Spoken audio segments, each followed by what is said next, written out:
আসসালামু আলাইকুম। আপনার উপর শান্তি বর্ষিত হোক। প্রিয় শরীদ, খতমে কামালের 28তম ধাপে আপনাকে স্বাগতম।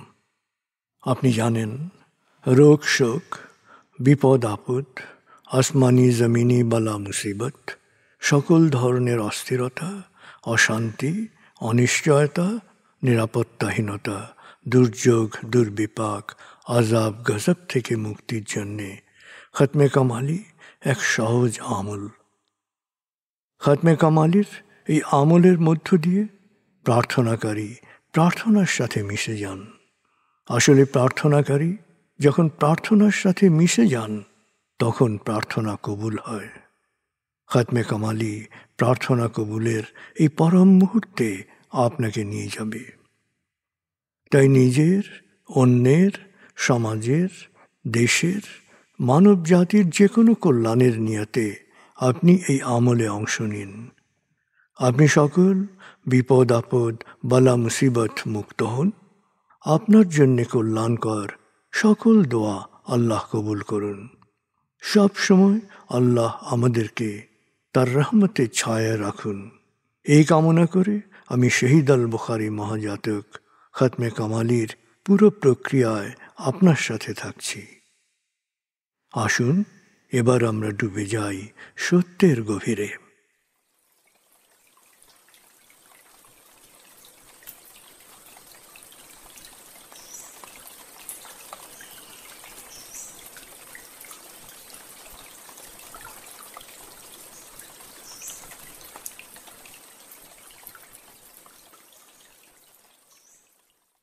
হে আল্লাহ, বিতাড়িত শয়তান থেকে আমি তোমার আশ্রয় প্রার্থনা করছি।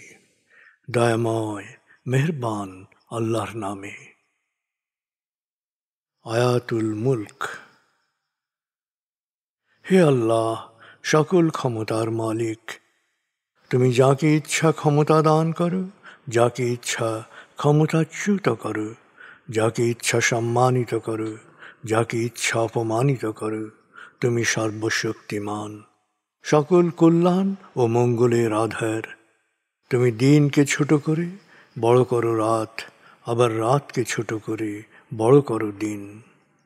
তুমি প্রাণহীনে দাও প্রাণ, আর প্রাণবন্তকে করো প্রাণহীন। তুমি যাকে চাও বেহিসাব রিজিক দান করো।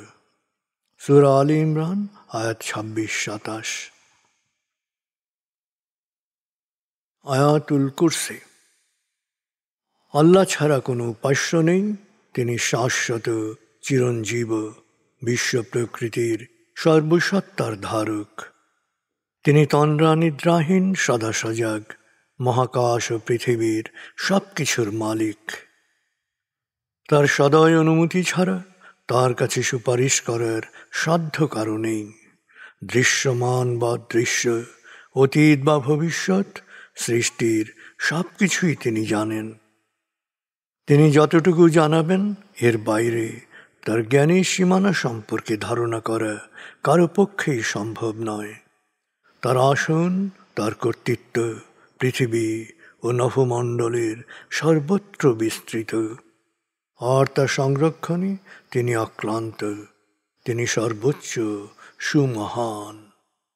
সূরা বাকারা আয়াত 255।